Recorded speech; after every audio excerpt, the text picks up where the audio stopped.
Elektrichskiy 650 km yuradigan tigach. Elektr dvigatelli.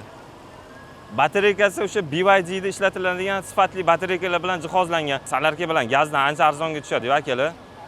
Konditsionerlari bor, 360 gradus kamerasi bor. Razgonni ko'ryapmiz, shu elektrichskiy tigachchi.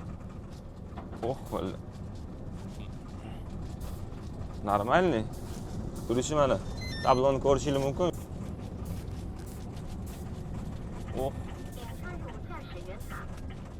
Ajoyib. Yurishi yumshoq. Konditsionerlar vaqti cho'tki ishlayapti lekin. Mana. Bu poligoni o'sha yangi texnikalarni test qiladigan.